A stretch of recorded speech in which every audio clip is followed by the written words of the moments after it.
Everyone, my name is Parth, welcome back to my YouTube channel. तो आज बात करेंगे फुल ईयर साइंस प्लानिंग की फॉर एसएससी क्लास 10।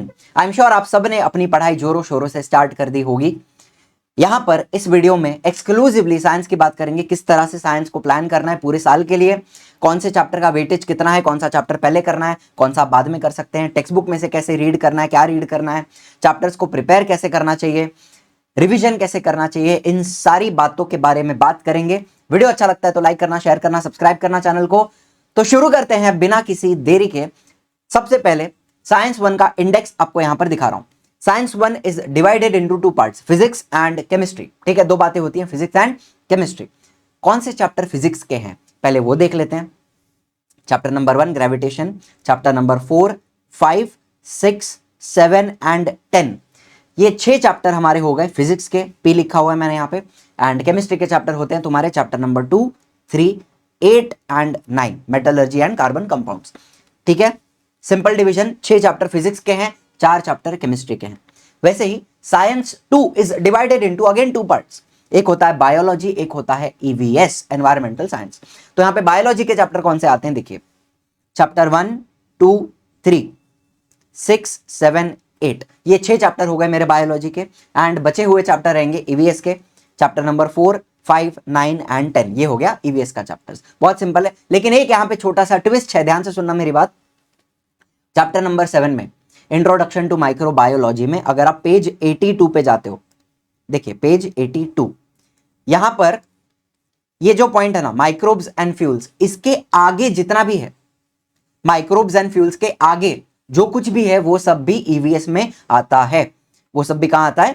ईवीएस में आता है। पेज 82 ऑनवर्ड्स जो भी टॉपिक्स इस चैप्टर में है वो ईवीएस में आते हैं। एंड वैसे ही चैप्टर नंबर 8 की बात करें, सेल बायोलॉजी एंड बायोटेक्नोलॉजी, तो यहां पर आपको important stages in agricultural development दिख रहा है, ग्रीन रेवोल्यूशन। इसके आगे जो कुछ भी है इन दिस चैप्टर वो भी ईवीएस में माना जाता है। क्या ये बात एकदम क्लियर हो गई? सेल बायोलॉजी एंड बायोटेक्नोलॉजी में पेज 96 ऑनवर्ड्स ईवीएस माना जाता है। ठीक है, डिवीजन समझ में आ गया साइंस 1 का और साइंस 2 का। तो अब देखिए सुनिए, साइंस 1 के चैप्टर्स के वेटेज की बात करते हैं। हर साल वेटेज सेम नहीं होता, थोड़ा चेंज होता है। अगर आप देखोगे कितने पेपर्स हो चुके हैं, मार्च 19, जुलाई 19, मार्च 20, जुलाई 20, सितंबर, पैंडेमिक के समय पेपर नहीं हुआ था मार्च का, तो सितंबर में रिपीटर्स के लिए लिया गया था 21 में, फिर मार्च 22 का पेपर एंड मार्च 23 का पेपर। अगर आप सबको कंपेयर करोगे तो कहीं ना कहीं आपको वेटेज में डिफरेंस दिख रहा है। केमिकल रिएक्शन की बात करें तो कहीं पे 4 मार्क का पूछा था, 8 मार्क का पूछा था, 7 मार्क का, 6 मार्क का, 6 मार्क का, 6 मार्क का, 5 मार्क का, 6 मार्क का। The weightage does not remain constant. तो हमने क्या किया है, टोटल मारा है, हर एक चैप्टर के वेटेज का एक टोटल मारा है। एंड यहां पर मैं आपको टॉप 6 चैप्टर्स बता सकता हूं। सबसे पहले देखिए, मतलब आप इसको अपने हिसाब से क्रोनोलॉजी में लगाइए तो आपको सबसे पहले पता चलेगा कि मुझे कौन सा चैप्टर करना चाहिए। तो मैं अगर पीरियोडिक क्लासिफिकेशन की बात करूं तो ये मैक्सिमम मार्क्स के लिए पूछा गया है अब तक, तो ये मेरा टॉप चैप्टर रहेगा, नंबर 1 चैप्टर रहेगा। 50 मार्क के लिए अब तक पूछा गया है through all the years, right. फिर कार्बन कंपाउंड्स, ये भी मेरा ऑलमोस्ट 50 मार्क के लिए पूछा गया है। अगर आप देख रहे हो तो ये दोनों चैप्टर केमिस्ट्री के हैं। तो I can tell you right now, chemistry is going to be very very important. I am sure आप सब लोग को मेटलर्जी में, कार्बन में दिक्कत आएंगी, डिफिकल्ट चैप्टर्स हैं, थोड़ा कंसेप्ट उनमें टेढ़ा मेढ़ा है, समझने में थोड़ा समय लगता है, लेकिन they are very very important, skip बिल्कुल भी मत करना। नंबर 3 पे आएगा effects of electric current with 46 marks. ठीक है, नंबर 4 पे आ रहा है फिर से chemical reaction, 42, again a chemistry chapter. Number 5 refraction, number 6 lenses. तो अगर आप टॉप 6 में देखो तो मुझे बताओ कितने चैप्टर हो गए? 3 chapters, they are from chemistry. Again bottom line वही रहती है कि chemistry very very important, skip बिल्कुल भी नहीं कर सकते। एंड अगर नंबर 7 की बात करें तो इमीडिएटली उसके बाद आ जाता है मेटलर्जी, अगेन केमिस्ट्री।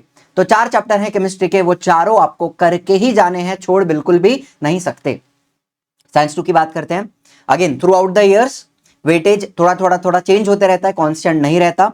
तो हमने टोटल मारा, टोटल मारने के बाद मुझे क्या पता चला, नंबर 1 एनवायरमेंटल मैनेजमेंट, ईवीएस का chapter with 48 marks.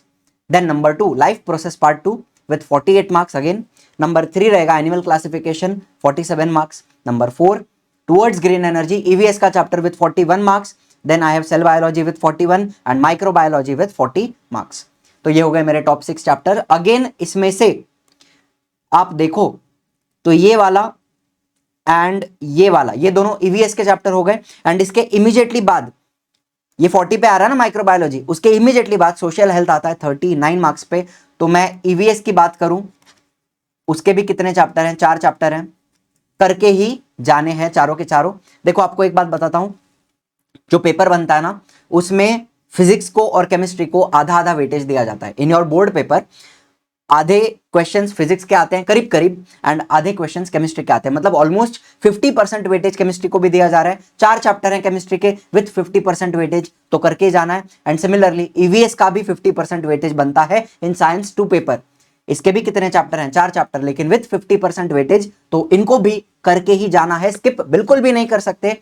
And social health and disaster की बात करें तो इसमें पर्सनल रेस्पॉन्स, हैंड राइटिंग थोड़ी सी आड़ी टेढ़ी है, माफ करना, पर्सनल रेस्पॉन्स टाइप क्वेश्चंस आते हैं, मतलब ऐसे क्वेश्चन जिनका आंसर आप अपने वर्ड्स में लिख सकते हो, अपने एक्सपीरियंस से लिख सकते हो। बहुत ही इजी टाइप के क्वेश्चंस यहां पे आते हैं। तो ये 4 चैप्टर ईवीएस के बिल्कुल भी स्किप नहीं करने हैं, उनको करके ही जाना।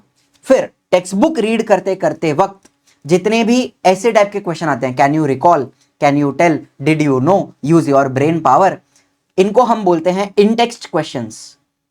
कौन से क्वेश्चन है? इन टेक्स्ट क्वेश्चन, टेक्स्ट बुक के बीच में आने वाले क्वेश्चंस, इनको भी करके जाना है, सबको प्रिपेयर करना है। एंड एक और बात, इस साल का जो बोर्ड का पेपर था उसमें काफी सारे ऑब्जेक्टिव्स जो थे वो टेक्स्ट बुक के बीच में छोटे छोटे बॉक्सेस बने हुए होते हैं, वहां से पूछे गए थे। आपको एक एग्जांपल दिखाता हूं। तो मैंने यहाँ पे chapter number 3 life process in living organism part 2 open किया हुआ है। अगर आप थोड़ा नीचे नीचे जाएंगे तो यहाँ पे आपको can you tell, can you recall, ये जो क्वेश्चन दिख रहे हैं इंटेक्स क्वेश्चन, ये करके जाने हैं सारे के सारे, ठीक है, बढ़िया। फिर आप थोड़ा और नीचे जाओ, ट्राई दिस नहीं करना है, ठीक है। यूज योर ब्रेन पावर, ये जो आपको बॉक्स दिख रहा है यहाँ पर, ये करके जाना है, ठीक है। फिर और थोड़ा नीचे जाएंगे, लेट्स थिंक करके जाएंगे, ठीक है।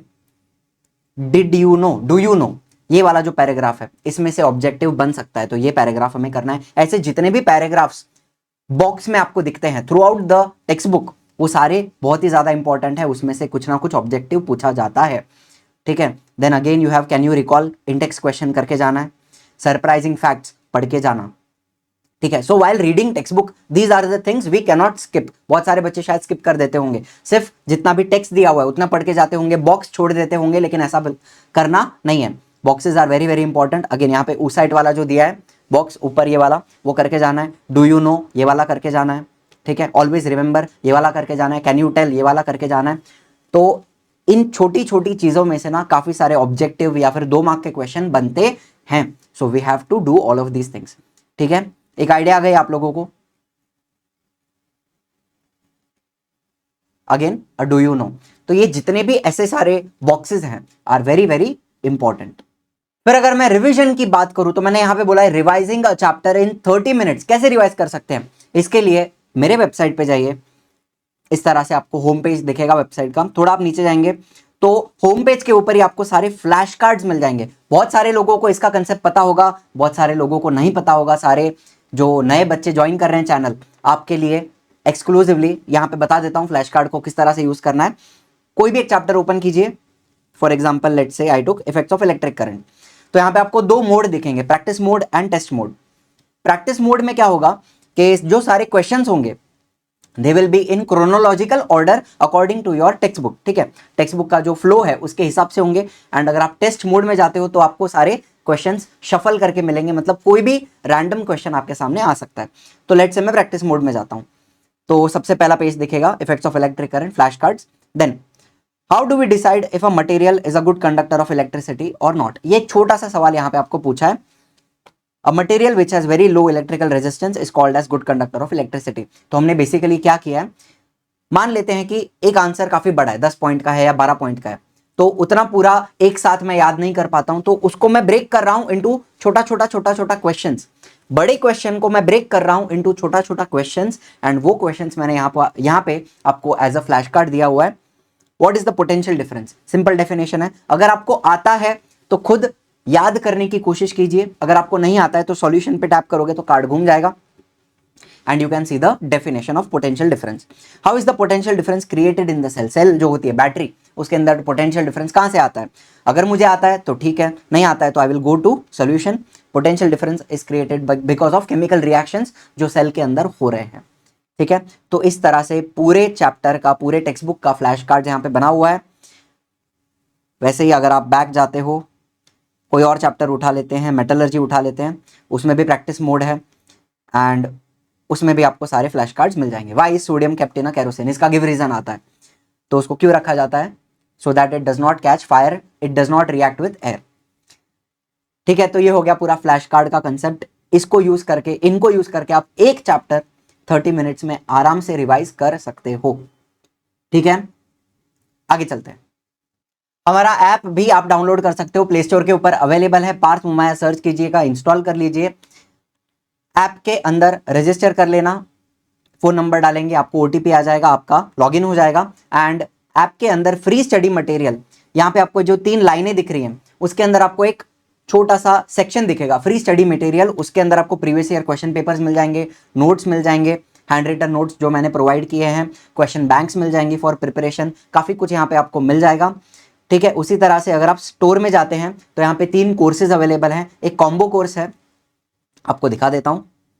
एक मैथ्स एंड साइंस का कॉम्बो कोर्स है जिसकी प्राइस 1699 है फॉर द एंटायर ईयर। वैसे ही एक मैथ्स का भी कोर्स है, अगर आपको सिर्फ मैथ्स लेना है तो आप ले सकते हो। अगर आपको सिर्फ साइंस लेना है मुझसे, अगर सिर्फ साइंस पढ़ना है तो साइंस का भी आप कोर्स ले सकते हो for 999 for the entire year. बहुत सारे बच्चे ऑलरेडी ज्वाइन हो चुके हैं एंड ये जो ऑफर है 30% ऑफ, 32% ऑफ, ये अप्रैल एंड तक रहेगा, तो ज्वाइन कर लीजिए। एंड डेली लाइव लेक्चर्स होते हैं from 7 to 8:45 and we have a lot of fun in the live lectures. कोई भी आपको डाउट आता है, अगर क्वेरी आती है तो आप चैट सेक्शन में जाके मुझसे डायरेक्टली चैट कर सकते हैं। हेल्पलाइन नंबर भी मैंने यहाँ पे दिया हुआ है ऐप के ऊपर, तो आप कांटेक्ट करना चाहते हैं, कॉल करना चाहते हैं तो वो भी आप कर सकते हैं। And I will guide you and I will be happy to answer all your questions. चलो ठीक है, तो ये बात हो गई ऐप की। फिर यहां पे मैं आपको एक चेकलिस्ट दे रहा हूं। ये जो 4 पेजेस हैं, इसके आगे और 3 पेजेस हैं, इन 4 पेजेस के आप प्रिंट आउट ले लेना और कहीं पे लगा देना। जैसे ही आपका चैप्टर होता है, कोई भी चैप्टर आप पढ़ते हो, तो आप फॉर एग्जांपल वीडियो लेक्चर देख रहे हो, यूट्यूब पे देख रहे हो या फिर लाइव पढ़ रहे हो, आपने कंसेप्ट क्लियर कर लिया, पूरा चैप्टर आपको समझ में आ गया, फिर आपने उसकी टेक्स्ट बुक रीड करी। टेक्स्ट बुक में आपने सारे वो जो बॉक्सेस हैं, डू यू नो वाले, यूज योर ब्रेन पावर वाले, डिड यू नो वाले, वो सारे हमने कर लिए। फिर हमने सारे इंटेक्स क्वेश्चन कर लिए, can you tell, can you recall, come on, yes और नो। देन एक्सरसाइज के क्वेश्चंस हमने कर लिए पीछे से, एंड देन हमने PYQ, previous year question papers कर लिए। तब जाके मैं बोल सकता हूं मेरा वो चैप्टर पूरी तरह से हो चुका है, अब उस चैप्टर में से मुझे सब कुछ आता है। So this is your checklist for every chapter, every subject. Science का हो गया, उसी तरह मैथ्स का दे रहा हूं, उसी तरह से हिस्ट्री एंड पॉलिटिकल साइंस का है एंड ज्योग्राफी का है। इन चारों पेजेस का प्रिंट आउट ले लेना और लगा देना। इसकी पीडीएफ आपको मिल जाएगी डिस्क्रिप्शन में, पीडीएफ इन द डिस्क्रिप्शन। ठीक है, लास्ट बात करेंगे प्लानिंग की, एक टाइम टेबल कैसे बनाना चाहिए फॉर द एंटायर ईयर। अब साइंस में 20 चैप्टर्स हैं, ठीक है, मैथ्स में 13 चैप्टर्स हैं एंड सोशल स्टडीज में आपके 23 चैप्टर्स हैं, history and political science and geography को मिलाकर, तो टोटल होगा यहाँ पे 56 चैप्टर्स। अगर आप मई से पढ़ना स्टार्ट करते हो, मई, जून, जुलाई, अगस्त, सितंबर, अक्टूबर, नवंबर, मेरा गोल रहेगा कि मैं नवंबर तक मेरा पूरा सिलेबस कंप्लीट कर दूं, तो मेरे पास कितने हैं, I have 7 months with me. ठीक है, सो आई विल डिवाइड 56 by 7। ठीक है, तो एवरी मंथ मुझे 8 चैप्टर कंप्लीट करने हैं, 8 चैप्टर्स पर मंथ का मेरा टारगेट होना चाहिए, तो 2 चैप्टर्स पर वीक का मेरा टारगेट रहेगा। अब अगर आप देखो तो सोशल स्टडीज के जो चैप्टर होते हैं वो काफी छोटे और सिंपल भी होते हैं, एंड साइंस के भी कुछ कुछ चैप्टर्स हैं जो बहुत ही छोटे और सिंपल हैं, लेकिन मैथमेटिक्स में कुछ चैप्टर बहुत बड़े हैं। तो ये 2 चैप्टर पर वीक का आपका एक टारगेट है, जिसको आप थोड़ा मॉडिफाई कर सकते हो।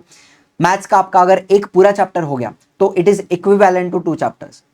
ठीक है, तो टारगेट तो आपको मैं दे रहा हूं 2 चैप्टर्स पर वीक का, लेकिन इसको थोड़ा आप मॉडिफाई भी अपने हिसाब से कर सकते हो। ठीक है, कुछ कुछ चैप्टर बहुत बड़े हैं, कुछ कुछ चैप्टर बहुत छोटे हैं, तो छोटे छोटे 3 चैप्टर भी हो सकते हैं एक वीक में, और बड़ा वाला 1 चैप्टर हो सकता है एक वीक में, तो दिस कैन बी मॉडिफाइड। ठीक है, दूसरी बात, अभी एक सिंपल टाइम टेबल आपको यहां पर बताता हूं। मंडे को अगर मैं मैथ्स कर रहा हूँ और साइंस कर रहा हूँ, देखो एवरी डे आपका स्कूल होगा, आपका क्लास होगा, तो काफी सारा समय वहां पे चला जाता है, लेकिन we still have to find at least 2 to 2.5 hours of self study apart from homework. Homework तो हम कर रहे हैं, होमवर्क को आधा घंटा लग रहा है, 1 घंटा लग रहा है, वो अलग बात है, लेकिन उसके अलावा मेरे पास 2 घंटे की सेल्फ स्टडी डेली होनी चाहिए। उसमें 1 घंटा मैथ्स हो सकता है, 1 घंटा साइंस हो सकता है, या फिर 2.5 घंटा अगर आप ले रहे हो तो 1.5 घंटा मैथ्स कर लिया, 1 घंटा साइंस कर लिया, self study apart from homework. ठीक है, तो ये मेरा टारगेट रहेगा फॉर डेली बेसिस पे, 2 से 2.5 घंटे की सेल्फ स्टडी मुझे मिलनी चाहिए। मंडे को मैंने मैथ साइंस किया, ट्यूसडे को मैं maths plus SS plus language करूंगा। एसएस एंड लैंग्वेज को मैंने साथ में लिया हुआ है बिकॉज एसएस में बहुत ज्यादा हैवी पढ़ाई नहीं होती है। ठीक है, सिंपल चैप्टर्स होते हैं, सिंपल टॉपिक्स होते हैं, एंड ज्यादा चैप्टर्स भी नहीं है। ठीक है, एंड लैंग्वेज में आपको, वो तो आपके हिसाब से, you have to prepare, grammar है, राइटिंग स्किल्स है, एंड बहुत कुछ है, कॉम्प्रिहेंशन है, टेक्स्ट बुक रीड करनी है, वो आप कर सकते हैं। वेडनेसडे को फिर से मैथ्स एंड साइंस रखा है। देखो मैथ्स मैंने डेली रखा है because maths is something we have, you have to practise every day. लिख कर प्रैक्टिस करना है तो उसको थोड़ा समय लगता है, सो मैथ्स हम रोज करेंगे। ठीक है, थर्सडे को maths, social sciences and language again, Friday को मैथ्स एंड साइंस, सैटरडे को maths, social science and language. इस तरह से हमने टाइम टेबल बनाया हुआ है। संडे के दिन जो भी रिवीजन मुझे करना है, कोई बैकलॉग्स है मेरे, कोई टेस्ट मुझे सॉल्व करनी है, तो वो सब मैं संडे के दिन करूंगा। छुट्टी नहीं लेंगे हम मेहनत करते रहेंगे, रोज काम करते रहेंगे, एवरीडे बेसिस पे कुछ ना कुछ हो रहा है। ऐसा एक भी दिन नहीं होना चाहिए जहां जो हमारा वेस्ट हो गया, टाइम हमारा वेस्ट हो गया है। We have to keep working every day. ठीक है, story of my life, I did not go to coaching. 10th standard में मैंने कोई कोचिंग नहीं लगाई थी, मुझे बहुत अच्छे परसेंटेज आए थे, एंड मम्मी पढ़ाती थी, तो एवरी डे 6 घंटे की स्कूल होती थी, वो 6 घंटे निकल गए। उसके अलावा होमवर्क करने का 1-1.5 घंटा वो हटा दो, उसके अलावा मुझे एटलीस्ट 2 से 3 घंटे सेल्फ स्टडी एवरी डे मिलते थे, and there was not a single day I wasted.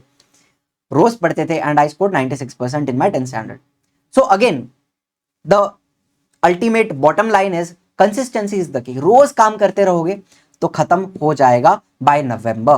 That should be my goal. अगर जल्दी होता है तो बहुत अच्छी बात है, लेकिन नवंबर तक मेरा पूरा सिलेबस पढ़ के हो जाना चाहिए, एंड उसके बाद I will just keep revising, I will just keep solving papers, test लिखते रहूंगा। जितना मेरा राइटिंग प्रैक्टिस ज्यादा होगा आफ्टर नवंबर उतना अच्छा है। So this is everything, this is how you should plan your science for the entire year. Again कोई डाउट आता है तो let me know in the comments. App download करके मुझसे डायरेक्टली भी आप डाउट्स पूछ सकते हो, मैं सबको रिप्लाई करता हूँ। ठीक है, हेल्पलाइन नंबर भी अवेलेबल है ऑन द ऐप। तो thank you so much for watching, and I will see you in the next one. Cheers.